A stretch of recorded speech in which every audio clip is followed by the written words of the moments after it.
अस्सलाम वालेकुम, welcome back to as designer. क्या हाल है आप सबके? उम्मीद करता हूँ आप सब खैरियत से होंगे।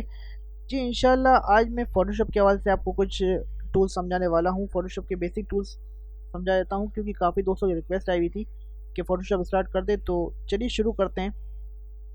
मैं फ़ोटोशॉप पे आ गया। अब देखिए फ़ोटोशॉप पे बेसिकली हम जब काम करते हैं ना, लेयर बेस के ऊपर कर रहे होते हैं। लेफ्ट लेयर पे क्या था कि हमें वहाँ पर लेयर सेलेक्ट करने की ज़रूरत नहीं पड़ती थी। उसमें हम जिस ऑब्जेक्ट पे क्लिक करते थे वो ऑब्जेक्ट पर हम चले जाते थे और उसको मूव अपने हिसाब से कर सकते थे। यहाँ ऐसा कुछ भी नहीं है। अब मैं आपको यहाँ पर एक मिसाल दे रहा हूँ कि देखिए यहाँ पर ब्रश टूल होता है। ये देखिए यहाँ पर हम क्लिक कर रखें ना, ब्रश टूल आ गया। ब्रश टूल आ गया, मैंने यहाँ पर माउस बटन प्रेस कर रखा, यूँ इसको ड्रैग किया। अब मैं बता रहा हूँ लेयर ना सिलेक्ट करने का नुकसान, अगर हम अलग से लेयर नहीं लेते इसका नुकसान क्या है। हमने एक कलर फिल कर लिया, यहाँ से हमने इसको दूसरा कलर ले लिया और यहाँ पर हमने माउस बटन प्रेस किया हुआ, हमने यहाँ को यहाँ से लेकर यहाँ तक ड्रैग कर दिया। अब मैंने इसकी लेयर कोई सिलेक्ट नहीं की है। अब मैं इसको चाहता हूँ कि मैं इसे मूव करूँ, नहीं होगा अलग से मूव। ये कह रहा है कि इसे आप जो है वो नॉर्मल लेयर पे कन्वर्ट कर लें। मैंने बोला ओके। अब क्या हो रहा है कि लेयर पे कन्वर्ट तो बिल्कुल हो गया मगर ये कलर अलग अलग मूव नहीं हो रहे। क्यों नहीं हो रहे? क्योंकि हमने इसे अलग अलग लेयर्स पे नहीं किया था। अगर हम इसे जब हमने इसको अलग लेयर ले लेते और फिर हम अगर इसमें ब्रश फिल करते ना तो ये कभी इशू नहीं आता। अब मैं बैक जा रहा हूँ, आपको समझाता हूँ इसको करना क्या। ठीक है, देखिए यहाँ पर प्लस का ऑप्शन आ रहा है, यहाँ हम क्लिक करेंगे, ये न्यू लेयर आ गई। अब हमारे पास जब न्यू लेयर आ गई ना, हमने फिर से ब्रश सेलेक्ट किया। अभी हम प्रेस करेंगे तो ब्रश सेलेक्ट हो जाएगा। ये देखिए ब्रश सेलेक्ट हो गया। अब मैंने यहाँ से लेकर यहाँ तक इसको ड्रैग कर दिया, ब्रश फिल कर दिया। अब मैं एक और अलग से लेयर ले रहा हूँ। अब मैं इसका यहाँ पर ये ब्रश ये कलर सेलेक्ट कर रहा हूँ और यहाँ पर मैंने इस कलर को फिल कर दिया। अब आप देख सकते हैं कि यहाँ पर दो अलग अलग लेयर्स क्रिएट हो चुकी हैं। हम चाहे तो एक को हाइड भी कर सकते हैं, एक रख सकते हैं, एक अपना ऑन। चाहे तो हम दोनों को ही ऑफ कर सकते हैं, चाहे तो हम बैकग्राउंड को भी यहाँ से ऑफ कर सकते हैं। और अब देखें, अब मैंने मूव टूल सेलेक्ट किया और अब मैं क्या कर सकता हूँ कि मैं इन दोनों लेयर्स को, कलर्स को अलग अलग जो है मूव कर सकता हूँ। अभी मैं यहाँ पर इसे मूव कर रहा हूँ तो सिर्फ यही मूव हो रहा है। ये मूव क्यों नहीं हो रहा? क्योंकि हम इस लेयर पर नहीं है। देख रहे हैं, यहाँ पर आएंगे, इस लेयर पे आएंगे तो ये मूव होना शुरू हो जाएगा। इसका एक और तरीका है, अगर हम चाहें कि जहाँ हम क्लिक करें वही चीज़ मूव हो। देखें यहाँ आप देख रहे हैं ये ऑटो सेलेक्ट का, यहाँ हमने चेक लगाना है। जब हमने चेक लगा दिया तो ये वही चीज़ सेलेक्ट, जहाँ हम क्लिक करेंगे ये वो चीज़ सेलेक्ट कर लेगा। देखिए मैंने यहाँ क्लिक किया, अब देखा यह लेयर पे आ चुका है, लेयर नंबर 2 पे आ चुका है। यहाँ क्लिक किया, लेयर नंबर 1 पे आ चुका है। अब देखें ये अभी तो बिल्कुल ही हमें अच्छा लग रहा है टूल कि हमने यहाँ पर ऑटो सेलेक्ट का ऑप्शन ऑन कर दिया है। लेकिन अगर हम बहुत सारा काम कर रहे हैं, जैसा मिसाल है कि मेरा एक बैनर खुला हुआ है। अब देखें अगर इस तरह के बैनर के ऊपर मुझे कुछ मूव वगैरह करना हो, मिसाल ले लें कि अगर मेरे को यहाँ से कलर मूव करना हो, पिज़्ज़ा की फॉन्ट मूव करनी हो, इस वक्त मूवेबल नहीं है क्योंकि मैं इसकी जेपिग फाइल ओपन की हुई है।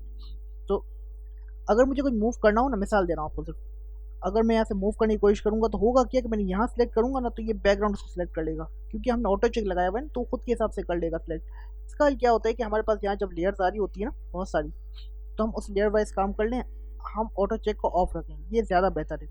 इसको ऑन करने से बहुत से नुकसान होते हैं, इसको ऑफ कर देना ज़्यादा बेहतर है। ये हमने ऑफ कर दिया। देन हम यहाँ पर अपने हिसाब से ब्रश वगैरह कोई भी कलर वगैरह फिल कर सकते हैं, लेकिन हमें करना अलग लेयर पे काम है। अच्छा देखिए एक और चीज़, ये जो टूल है ये क्या है? ये सिलेक्शन टूल है। यहाँ हमने क्लिक किया और इसको हमने यहाँ से ड्रैग करना शुरू कर दिया। अच्छा हम ड्रैग करेंगे ना इसको जब भी, तो हम अल्ट और शिफ्ट के साथ करेंगे ताकि ये चारों कोनों से बराबर बिल्कुल ही आए ना। एक मिनट में यहाँ लेयर ले लूँ, मैंने देखिए मिस्टेक कर दी। यहाँ से एक लेयर लाजमी लेनी है, फिर हमें यहाँ सिलेक्शन बनानी है। मैंने सिलेक्शन बना ली।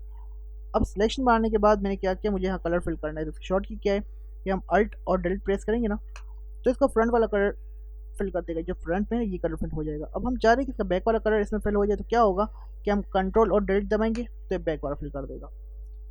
अब इस तरह से हम चाह रहे हैं कि दूसरा कलर फिल कर ले, तो हमने क्या किया, इसकी हमने कॉपी ले ली। अल्ट दबाएंगे तो इसकी कॉपी निकल आएगी।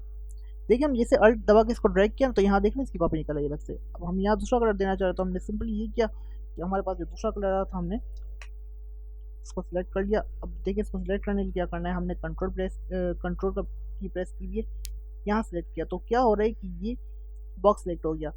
अगर हम बॉक्स सेलेक्ट नहीं करते, हम डायरेक्ट कलर फिल कर देते तो पूरे पेज के ऊपर कलर फिल हो जाता, तो शायद ये हमें करना नहीं था।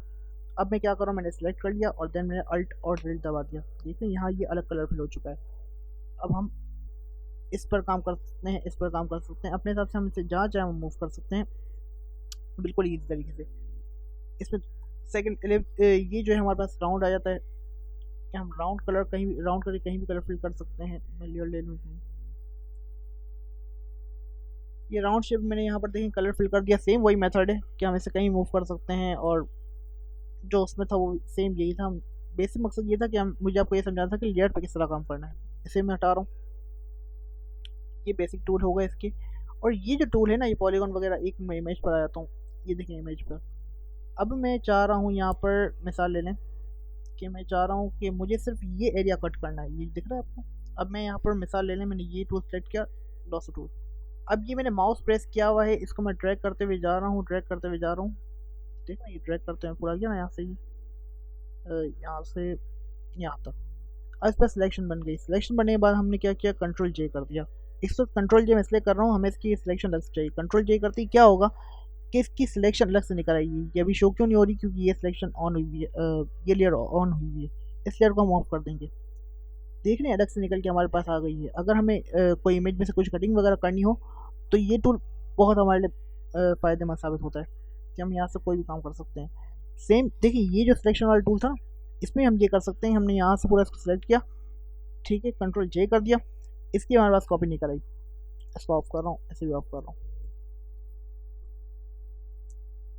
इसमें हमारे पास की कॉपी निकाल आई। इसमें हमने क्या किया था कि भाई इसमें हमने सेम मेथड इस्तेमाल किया कि हमें कॉपी निकालनी थी। हमने पूरी सिलेक्शन की, इसको कंट्रोल जे प्रेस किया, इसकी कॉपी निकल आई। अब होता क्या है कि देखिए, ये दूसरा टूल है ना पॉलीगॉन, ये क्या कर रहा है कि ये जहाँ हम क्लिक करेंगे ना वहाँ काम करेगा। मिसाल तौर मैंने यहाँ क्लिक किया और फिर मैंने दूसरा क्लिक यहाँ किया, तो ये यहाँ से लेकर यहाँ तक सिलेक्ट करेगा। जहाँ जहाँ मैं क्लिक करूँगा सिर्फ वहीं भी सिलेक्ट करेगा। ये अपनी मर्जी नहीं चलेगा। लॉसो में क्या हो रहा था कि लॉसो अपनी मर्जी से, जैसे कि हम थोड़ा सा कर्व कर रहे थे पूरा कर्व हो रहा था, ये पूरा कर्व नहीं होगा। ठीक ना, इतनी सिलेक्शन से बना दी, सिलेक्शन अलग से निकाल दी। अब मैं चाहूँ तो कंट्रोल जैसे अलग से भी ले सकता हूँ, यहाँ से ऑटो भी सिलेक्ट कर दे रहा है, कोई इशू नहीं है। हम यहाँ से भी इस पर काम ले सकते हैं। इसे मैं हटा रहा हूँ। अच्छा, ये थर्ड जो है, सॉरी, थर्ड जो है ना, ये देखिए क्या करता है। इसमें भी मैं आपको समझाता हूँ होता क्या है। मैंने यहाँ क्लिक किया, अब ये ऑटोमेटिकली सिलेक्ट कर रहा है। इसमें प्रेस नहीं करा कुछ भी, ये ऑटोमेटिकली जो है क्या कर रहा है कि इसे जो जो कलर इसकी फील्ड के लग रहे हैं वो कलर वो कलर पिक कर रहा है। ये ऑटो पिक कर रहा है, इसमें हमें कुछ नहीं करना। जो हमें लगे कि ये सारे कलर पिक कर लिए, हमने यहाँ डबल क्लिक किया, देन सिलेक्शन बन गई, कंट्रोल जे करेंगे और वही सारा मामला है। ये टूल इतना बेनिफिट नहीं देता, ये टूल मैं इतना सेलेक्ट नहीं करता। काफ़ी इशूज आ जाते हैं इस टूल में। तो अगर हमें कटिंग वगैरह करनी हो तो इसके लिए हम बहुत से अच्छे टूल का इस्तेमाल कर सकते हैं। ज़रूरी नहीं है हम इससे ही काम करें, इससे भी कर सकते हैं, और भी काफ़ी सारी चीज़ें उससे भी काम कर सकते हैं। अब देखिए, एक और टूल मैं आपको समझा देता हूँ। ये है ऑब्जेक्ट सिलेक्शन टूल। ये क्या करता है, किसी भी अगर हम एक ऑब्जेक्ट के ऊपर आ जाए ना, मिसाल के तौर पर मैं इस ऑब्जेक्ट के ऊपर आ रहा हूँ। अब ये मैंने यहाँ पर आ गया और मैंने यहाँ से क्लिक करके रखा और देन मैंने इसको यहाँ से लेकर यहाँ तक ट्रैक कर दिया। यहाँ से यहाँ तक इसको मैंने सिलेक्ट कर दिया। सॉरी, सिलेक्ट करने के बाद ये क्या करेगा कि ये सिर्फ इस ऑब्जेक्ट को सिलेक्ट कर लेगा। मतलब अगर इसमें बैक में कोई इमेजेस वगैरह होती तो ये उनको सिलेक्ट नहीं करता, सिर्फ इसको सिलेक्ट कर लेता। इसको देखें, इसने सिलेक्ट कर लिया। आप देख रहे हैं, यहाँ पर आप आएंगे देखेंगे ना, यहाँ पर आपको फील होगा, ये देखें सिलेक्ट हो चुका है। अब मैंने वही किया, कंट्रोल जे कर लिया, इसको ना ऑफ कर दिया। अब हमारे पास कॉपी निकल आई और इसके हम जो चाहे वो कलर फिल कर सकते हैं। वही हमने यहाँ पर आकर कंट्रोल का बटन प्रेस किया, माउस की क्लिक यहाँ पर की और देन अपने मर्जी से हमने कोई भी कलर यहाँ फिल कर दिया। अपनी मर्जी से हम कोई भी कलर फिल कर सकते हैं। ठीक है, अब मैं आपको समझाता हूँ। ये हमारे पास quick selection tool. Quick selection tool क्या करता है कि ये देखिए, मैंने यहाँ से लेकर यहाँ तक सिलेक्शन करना शुरू की, तो इसने क्या किया कि इसने ये सिर्फ एरिया, पूरा ये एरिया देखना है आपको, मैं आपको दिखा दूँ जूम करके।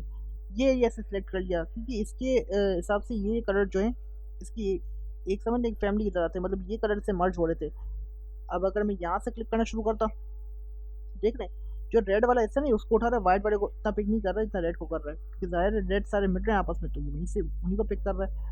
अगर हम चाहें तो इसमें से अगर हमें कोई पार्ट वगैरह चाहिए हो, मिसाल हमें ये पार्ट चाहिए, या मैंने सेलेक्ट कर दिया, कंट्रोल जे कर दिया, इसको ऑफ कर दिखा रहा हूँ आपको। ठीक है, इसमें थोड़ा बारीकी से काम करना पड़ता है। अगर हमने इसमें गलती कर दी तो फिर ये दूसरे एरिया भी उठा लेता है। तो बस आज कुछ बेसिक टूल्स आपको यही समझाए थे, तो इंशाल्लाह मैं आपको बाकी टूल बाद में समझाता रहूँगा। तो बस ये आपको समझाना था। आई होप कि आपको आज की वीडियो पसंद आई होगी। पसंद आई हो तो प्लीज़ लाइक करें, शेयर करें और अगर सब्सक्राइब नहीं किया सब्सक्राइब कर लें। Thank you.